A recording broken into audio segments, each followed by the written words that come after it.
మీ పేరు? నా పేరు నందికంటి సాయి కుమార్. నేను టీచర్, సోషల్ యాక్టివిస్ట్ ని. చెప్పండి, మరి మీరు ఇక్కడికి ఎందుకు వచ్చిర్రు? ఏ కారణం చెప్పచ్చు? నేను టీచర్ని.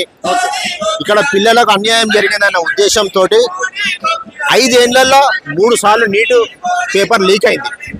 ఒక ఎగ్జామ్ అనేది లీక్ కాకుండా మంచిగా కండక్ట్ చేయలేకపోతుంది ఈ ప్రభుత్వం. ఇది ఒక్కటే కాదు, గత 12 సంవత్సరాలల్లో 152 పేపర్లు లీక్ అయినాయి. దాంట్లో 89 అనేటివి సెంట్రల్ గవర్నమెంట్ త్రూగా లీక్ అయినాయి. కనుక ఇది ఒక్కటే కాదు, మన దేశంలో సమస్యలు ప్రతి రేటు పెరుగుతుంది, ఇన్ఫ్లేషన్ పెరుగుతుంది, అన్ఎంప్లాయ్మెంట్ హైయెస్ట్ రేటుకు ఉన్నది మనకు. అంతేకాకుండా టాప్ 200 యూనివర్సిటీల మన దేశం లేదు. మన దేశంలో యూనివర్సిటీలు మంచిగా ఉండి చదువు మంచిగా ఉంటే మన మినిస్టర్ల పిల్లలు అనేటోళ్ళు ఇక్కడనే చదువుకుంటారు. వాళ్ళంతా బయట దేశాలలో విదేశాల్లో చదువుకుంటున్నట్టనే మన దేశంలో చదువు అనేది బాగాలేదన్నమాట. దాన్ని మంచిగా చేయాల్సిన బాధ్యత ఎవరిది? 12 ఏళ్ల నుంచి ప్రైమ్ మినిస్టర్ లెక్క ఉన్న నరేంద్ర మోడీ గారిది. ఏమన్నా టాప్ యూనివర్సిటీలు పెట్టిండు ఆయన? ఏం లేవు పెద్దగా. అంతేకాకుండా ఫారెన్ డైరెక్ట్ ఇన్వెస్ట్మెంట్ వాళ్ళు $24 బిలియన్, $28 బిలియన్ మన స్టాక్ మార్కెట్లో పెడితే $27 బిలియన్ వాళ్ళు తీసేసుకున్నారు. మ్యానుఫ్యాక్చరింగ్ సెక్టార్లో కూడా ఇండియా అనేది చాలా చాలా లీస్ట్కున్నది. ఈ రోజు కూడా మనం ఎన్నో వస్తువులు, చిన్న చిన్న వస్తువులు కూడా, బొమ్మలు, టాయ్స్ ఇలాంటివన్నీ మనం చైనా నుంచి ఇంపోర్ట్ చేసుకుంటున్నాం. ఏ దేశమైనా ఏది చీపురు కట్టలు కూడా చేసుకుంటున్నాం. ఏ దేశమైనా డెవలప్ కావాలంటే ఇంపోర్ట్స్ పెరగాలి, ఎక్స్పోర్ట్స్ తగ్గాలి. 12 ఏళ్ల నుంచి అయినా పెద్దగా చేసింది ఏం లేదు. కనుక అన్ని విషయాలలో ఫెయిలే. Make in India, make in India అంటుండు. కనుక ఏడే జరిగింది మేక్ ఇన్ ఇండియా? కనుక నేను అనేది ఏంటంటే, ప్రైమ్ మినిస్టర్ నరేంద్ర మోడీ గారు దేశాన్ని సరిగా పాలించలేకపోతున్నాడు. 54 లక్షల కోట్ల ఉన్న అప్పు 220 లక్షల కోట్ల అప్పు అయింది. దేశాన్ని ఆయన సరిగ్గా పాలిస్తే అప్పును పెరగకుండా చూస్తాడు, ఇంకా ఉన్న అప్పును తీరుస్తాడు. అలా కాకుండా ఇంత అప్పు చేసిండు. కనుక is unfit to be prime minister. ఆయన ఇమ్మీడియట్గా రిజైన్ చేయాలని నేను కోరుకుంటున్నాను. స్టూడెంట్ ఎవరైతే ధర్నాలు చేస్తున్నారో ఢిల్లీలో, వాళ్ళ మీద లాఠీ చార్జ్ చేస్తూ ఉన్నారు. వాళ్ళకి పాకిస్తాన్ నుంచి ఫండ్స్ వస్తూ ఉన్నాయి, వాళ్ళు దేశానికి వ్యతిరేకంగా చేస్తూ ఉన్నారని చెప్పేసి మాట్లాడుతూ ఉన్నారు. ఇప్పుడు ఏదన్నా మాట్లాడితే దానికి ప్రూఫ్ ఉండాలి. నిజంగానే ఒకవేళ పాకిస్తాన్ నుంచి ఫండ్స్ వస్తున్నాయి, మరి వస్తుంటే ఆ ఫండ్స్ని మీ కేంద్రంలో ఉన్నోళ్ళు మీరే రాకుండా చేయొచ్చు. FCRA అని ఒక బిల్లుని తీసుకొచ్చారు వాళ్ళు.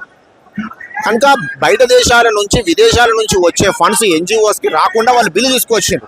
సరే, తీసుకొచ్చారు, మంచిదే. మరి వాళ్ళు కట్టడి చేయాల్సింది వాళ్ళే, పట్టుకోవాల్సింది వాళ్ళే.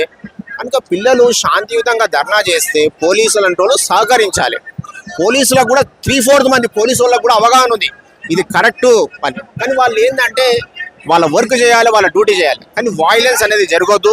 ప్రొటెస్ట్ అనేది స్టూడెంట్స్ హక్కు, అది రైట్స్ గురించి వాళ్ళు కొట్లాడుతున్నారు. మన దేశంలో అకౌంటబిలిటీ లేదు, ట్రాన్స్పరెన్సీ లేదు ఎక్కడ. కనుక వాళ్ళు ఫైట్ చేయొచ్చు. ఇప్పుడు స్టూడెంట్స్ చేయడం వల్ల, ధర్నా చేయడం వల్ల బీజేపీకి మేలు జరుగుతుందా, ఎఫెక్ట్ అవుతుందా వచ్చే ఎలక్షన్స్లో? ఆల్రెడీ ప్రభుత్వంకి విపరీతమైన వ్యతిరేకత ఉంది. ఇప్పుడు కాదు, గత 10 సంవత్సరాల నుంచే ఉన్నది. ఆయన మనకు సిట్టు మీద బిల్లు మీద సైన్ పెట్టిండు. నల్లధనం తీసుకొస్తా అని తీసుకున్నాడు. ఏమైంది దాని గురించి ఒకసారి మాట్లాడాడు. 12 ఏళ్లలో ఒక ప్రెస్ మీట్ అన్న ఉన్నదా మనకు? కనుక మేక్ ఇన్ ఇండియా అన్నాడు. ఎక్కడ జరిగింది అది? ఎంప్లాయ్మెంట్ క్రియేషన్లో ఏడాదికి 2 కోట్ల ఉద్యోగాలు ఇస్తా అన్నాడు. మరి ఇప్పుడు 24 కోట్ల ఉద్యోగాలు ఉన్నాయా? హైయెస్ట్ అన్ఎంప్లాయ్మెంట్ ఉంది భారతదేశంలో ఇప్పుడు ప్రెసెంట్. కనుక ప్రతి ఒక్క విషయంలో ఫెయిల్ అయిపోయినారు. కనుక రోజు క్రెడిబిలిటీ పడిపోతుంది. అన్నిటికంటే ముఖ్యం అయినా ఇట్లా గెలుస్తుండు మోడీ గారు, ఈవీఎంలతో గెలుస్తుండు. చిలుక యొక్క ప్రాణం ఎక్కడ ఉంది అంటే ఏదో కొండ లోపల గుట్టలో ఉన్నట్టు మన బీజేపీ యొక్క ప్రాణం అనేది ఈవీఎంలో ఉన్నదన్నమాట. సో ఈవీఎంలు తీసేసి ఫేర్ ఎలక్షన్స్ జరగాలి, ట్రాన్స్పరెంట్ ఎలక్షన్స్ జరగాలి. ఈవీఎం లోపల ఒక మైక్రో కంట్రోలర్ చిప్ ఉంటుంది. దాని లోపల డేటా అనేది before elections, at the time of elections, after elections change చేయొచ్చు. అది 1 టైం ప్రోగ్రామబుల్ కాదు. ఆ ప్రోగ్రామ్ని చేంజ్ చేయొచ్చు అని ఆర్టీఐ వేసే సెంట్రల్ గవర్నమెంటే చెప్పింది. కనుక పేద దేశాలే కొన్ని ఆర్టీఐలు యూజ్ చేస్తున్నాయి. రీసెంట్గా పాకిస్తాన్, నేపాల్ కూడా ఈవీఎంలను బ్యాన్ చేసింది.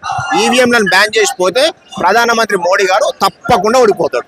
మీరు టీచర్ అంటున్నారు కదా, ఎడ్యుకేషన్ సిస్టంలో ఎలాంటి చేంజెస్ కావాలనుకుంటున్నారు? మనది one of the worst education system. ప్రపంచంలో అన్నిటికంటే బెస్ట్ ఎడ్యుకేషన్ సిస్టమ్ ఉన్నది ఫిన్లాండ్ లోపల ఒక టీచర్ కి రెస్పెక్ట్ ఉంటుంది, హైయెస్ట్ సాలరీస్ ఉంటాయి, ఒక మంచి ఎన్విరాన్మెంట్ ఉంటుంది. పిల్లలకు ఏ ఇష్టం ఉన్నాయో దాని తరఫు నుంచి వాళ్ళు పోతారు. పిల్లలకు కొంతమంది ఆటలు ఇష్టం ఉంటాయి, వాళ్ళకు ఆటలలో ఎంకరేజ్ చేసి ఒలింపిక్స్ కి పంపించాలి. పిల్లలకు కొంతమందికి ఫుట్బాల్ ఇష్టం ఉంటుంది, వాళ్ళని ఫిఫా వరల్డ్ కప్ కి పంపించినట్టు చూడాలి. ఆ విధంగా ఎడ్యుకేషన్ ఉండాలి. ఇప్పుడు మనకు latest artificial intelligence, data science ఇలాంటివి వాళ్ళకి చిన్న ఏజ్ నుంచే నేర్పియాలి. ఎన్నో రకమైన స్కిల్స్ నేర్పియాలి. కుట్టు మిషన్ తోటి బట్టలు కుట్టడం అనేది ఒకటి, బట్టలు కుట్టడం అనేది, కుండలు చేయడం అనేది, ఇట్లాంటి స్కిల్ టెక్నాలజీ, ఎలక్ట్రీషియన్, ఒక ప్లంబరు, ఇలాంటివన్నీ కూడా నేర్పియాలి. మన ఎడ్యుకేషన్ సిస్టమ్ బాగాలేదు. ఒక బట్టి కొట్టి మార్కుల సిస్టమ్ ఉంది. నేను భారతదేశంలో ఉండి నేనే టీచర్ ఉండి నేనే ఎడ్యుకేషన్ సిస్టమ్ బాగాలేదని చెప్తున్నా అంటే మీరు అర్థం చేసుకోవాలి. ఏం కావాలనుకుంటున్నారు మీరు? ఇక్కడికి వచ్చారు కదా, మెయిన్ డిమాండ్ ఏంటి? మెయిన్ డిమాండ్ ధర్మేంద్ర ప్రధాన్ అనేటైనా రిజైన్ చేయాలి అకౌంటబిలిటీ తోటి. అదొక్కటి సరిపోదు, ప్రైమ్ మినిస్టర్ కూడా రిజైన్ చేయాలి. ఎందుకంటే ఆయన అన్ఫిట్ అన్నమాట. నేను అర్ధరాత్రి అనే వీడియో రిలీజ్ చేసిండు ప్రధానమంత్రి, ఫాస్ట్ ట్రాక్ కోర్టులు ఏర్పాటు చేస్తామని చెప్పేసి. నకిలీ 12 ఏళ్ల నుంచి ఎప్పుడు ఈ విధంగా ఒక సెల్ఫీ అయినంతలైనా తీసుకొని చేసిండ్రు. అది కూడా ఎప్పుడు ఆ విధంగా లేనిది నిన్ననే చేయాల్సిన అవసరం ఏమొచ్చింది? ఈ also knows I'm doing mistake అని. ఇక్కడ సమస్యలు ఉన్నప్పుడల్లా బయట దేశాలకు పోతుండు. బయట దేశాలకు పోయి నువ్వు ఎన్ని ఫండ్స్ తీసుకొస్తున్నావు, ఏమేమి ఇన్వెస్ట్మెంట్లు వస్తున్నాయి, అవి మాట్లాడాలి, ప్రెస్ మీట్ పెట్టాలి, అకౌంటబిలిటీ ఉండాలి, ట్రాన్స్పరెంట్ ఉండాలి. ఏది లేదు, ఏది మాట్లాడాడు, సైలెంట్ ఉంటాడు. ఇంకా ఈజ్ అన్ఫిట్ అని చెప్తున్నాడు. Thank you sir, thank you very much.